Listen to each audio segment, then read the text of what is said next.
Hey, what's up, guys? It's been a while since I put one of these out. Actually, I haven't even uploaded the ones that I did before. I gotta go start uploading again.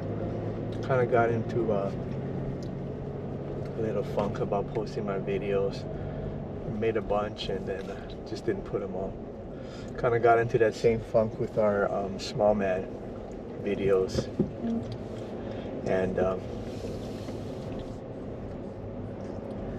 so just tried to start uploading videos again. Actually, we did a recording yesterday, and Cart kind of let me know that I guess I'm kind of being selfish with the mic, so to speak.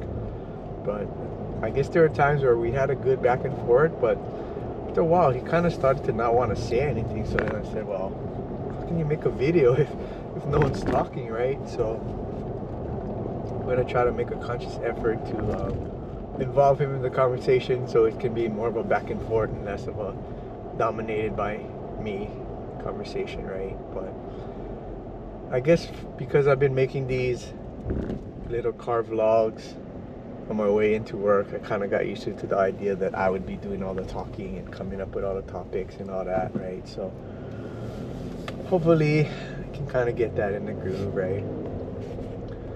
So, just talking the other day to a couple of my friends about like pets, right? Like dogs and stuff, and how expensive their healthcare is, right? I think I may have mentioned it before in a previous video that one of my friends was telling me his dog was sick and he was taking it to, the vet, and it's like I thought they said MRI for like 10K.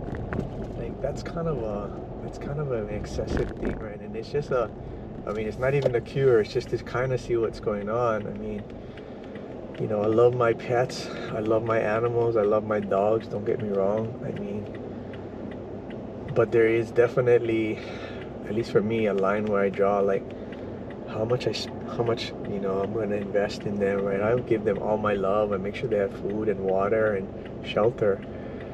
The healthcare part, that's tricky, yeah. Nowadays it's so dang expensive. So bring it up because maybe it must be about 6 months ago. One of my favorite dogs, Nico, she passed away. I kind of was in a depression state of sorts, right? Because I work from home, and every day I would go outside, and she would come run to me, and just be around me. If I was by the sliding door, she would always be looking in. So when she passed away, it was hard. It was hard on me, and I mean, it's tough. And then now,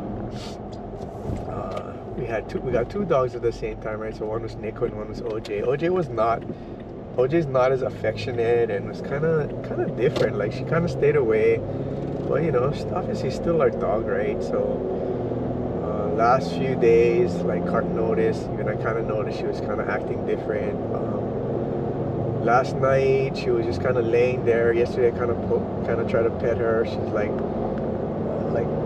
near the end, yeah. Even this morning, Cart said, "Oh, she's just laying there with pool of spit and she's breathing, right?" So it's hard, I love pets, but the thing too, right, is that they don't live as long as humans. So I mean, you're gonna have to deal with that, right? It's a tough situation, Obviously, it pales in comparison to, a friend, a family member passing away, but it's still not easy. So last Sunday, this past Sunday, we went to a celebration of life for one of my friends I met at jiu-jitsu, right? I mean, we probably only known him for a little over a year, but he's a really good guy, really nice guy.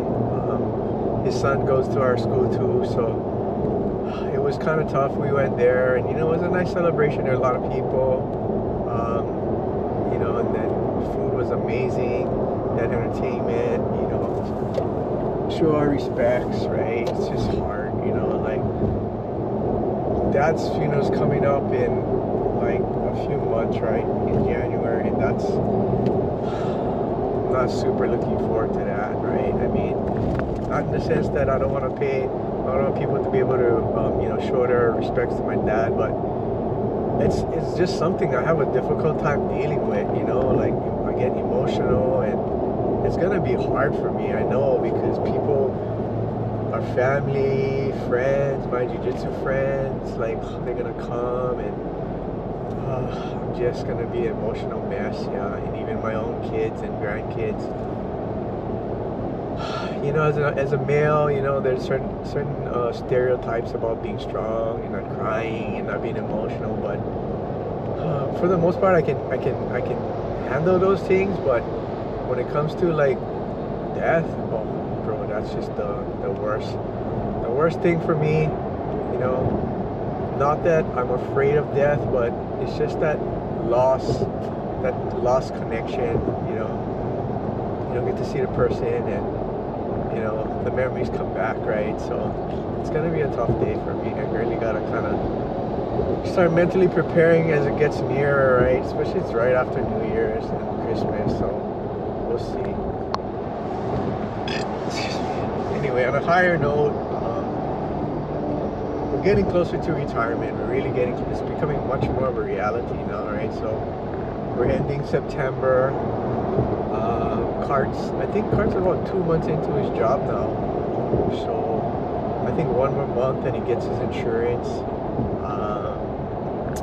I really want to try to be able to do things I want to do with my life.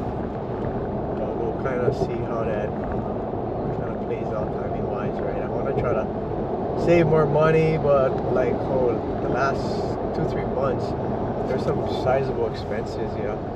So didn't get to save much, but the good thing is I didn't have to tap on our savings, so that stayed separate, right? When we were paying mortgage, I had to tap on savings every now and then, but I've been able to kind of not have to worry on that, so the savings part just kind of staying in place, so that's good. I know Paz is not super comfortable with the idea of me stopping work, but you know, I don't want to work till I'm dead. It's really not the goal for me. It's not something that I want to do, right? I want to be able to spend a little more time with mom. But as it is, right, I work all day, I go to jiu-jitsu at night. Saturday is the errand day with Paz. Sunday is church and our session. So there's really not much time during my week to do much of anything but work and jiu-jitsu. I know I'm being selfish that do jiu-jitsu all the time, so hoping that as I retire, some of the jiu-jitsu can turn to daytime and nighttime can be spent with Paz and it'll be a little different, right? So that's the plan, you know.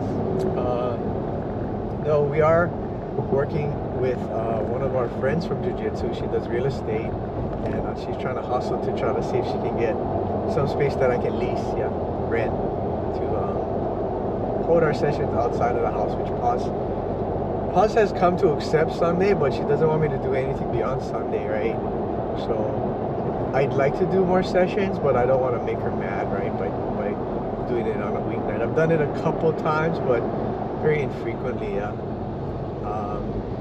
I need to figure out what the cost of the lease is going to be and the reality, right? Because I don't want to be giving classes 7 days a week. I don't want to leave a job and then all of a sudden I got another huge responsibility, right? I mean, if the rent's reasonable, okay, consider it maybe like 3 classes a week, or something like that, you know, some daytime sessions, so we can kind of spread it in. I don't necessarily want to stop improving my jiu-jitsu, so that's going to be the balance, right? Teaching, training. Would I still train at Concept? I don't know. Alika has already reached out to me about teaching at the school, which is going to happen probably, he said, early next year. So I keep praying on it. God will definitely enlighten me on what I should do, where I should go, and of course, many conversations will be had with Paz to see where we take it, right? We love jiu-jitsu.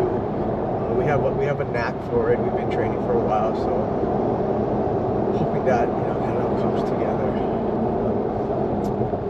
Didn't get to travel. Well, I take that back. I did take a few trips this year, so the highlight, of course, was taking taking Dad to Maui, even though it's only a day with all the grandkids and Paws. So we got to do that. That was definitely a good one. I did my annual convention trip for work. I did my trip for Las Vegas, the tournament. So I did travel a couple of times. I didn't get to do Japan. I mean, I kind of hit Paz up when I was in Vegas saying, hey, maybe we can go to Japan October. She kind of shot that down, and I know it's not realistic. I mean, I don't have a lot of vacation, and my passport's expiring soon, so gotta go get that taken care of. Hopefully, maybe cherry blossom. That'll be cool. I don't know. We'll see how that plays out. So, gonna be watching the kids. I think not this week, but next Tuesday. Not next Tuesday, following Tuesday. And then they're gonna go on a cruise. So it's gonna be good that I'll be able to spend some time with them. Maybe take them to the beach and hang out. So I took that day off. Yeah. And my birthday's around the corner. So boss took the day off, so I took the day off too. We can go hang out and do something, something fun on my birthday. So looking forward to that. You know, a lot of things going on. Thanking God for all the opportunities and positive things that are happening in my life. You know, again, nothing happens by chance. You know, it's all in God's will and His plan. So just trying to stay on track with that. I would like to join a group once I retire and have a little more time, like daytime meetings maybe. I know that it would probably be pretty easy for me to hook up with one. I've been offered a couple times, but for right now my schedule's just a little too tight, yeah. So once that opens up, I'll make sure that I join the group, so I have somebody that I can, you know, more people I can connect to, right? So that's coming, right? You know, I'm so thankful for all the things that I have, that my beautiful family, my wonderful family, all my friends that I consider family. You know, it's just such a wonderful feeling.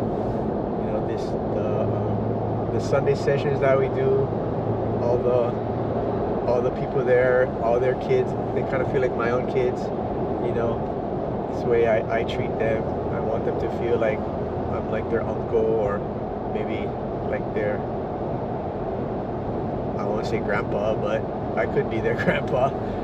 But I want them to feel comfortable with me, and even to the point where, say, we don't train them, but they become young adults and they're in trouble, they want to talk to somebody and they don't feel too comfortable talking to their parents. I want them to feel that they can still come to me and Carter, and we can give them some life advice, yeah, get them in the right direction. So it's really my goal, right? That's why even if we build out a school, I don't want to have like 100 people. That's not my goal. I just want to keep it kind of small, kind of intimate, right? So I can know each person on an individual basis, each kid. I can work with them and help guide them, right? And one of the parents that also trains with us, he made a comment because he was talking about one of his kids that, you know, she's not progressing as quickly, but you know, you just got to be patient. She's on a different path than your other kids, right? And he kind of thanked me, said, oh, you're not only our jiu-jitsu coach, but you're our life coach. And that made me feel good. That's really what I want to be able to do. I want to help people, you know, with my experience and my knowledge, you know, make their lives a little bit easier and a little easier to understand, you know. So it's really my goal, right? Jiu-jitsu is, like I said, jiu-jitsu is just the vehicle for me to connect to people, share my ideas, thoughts, you know, hope get them on the right track in life. So, anyway, I think that's enough for me, for my babbling. I appreciate it. And to my future self, you know, I am enjoying this time. It's hard for me to really leave work, but the work is getting, I won't say it's not fun. Work shouldn't be fun, but it's just getting too crazy. So that's really why it's kind of coming to the end. That's a big part of it, aside from the other things with the family. So anyway, catch you guys on the next one.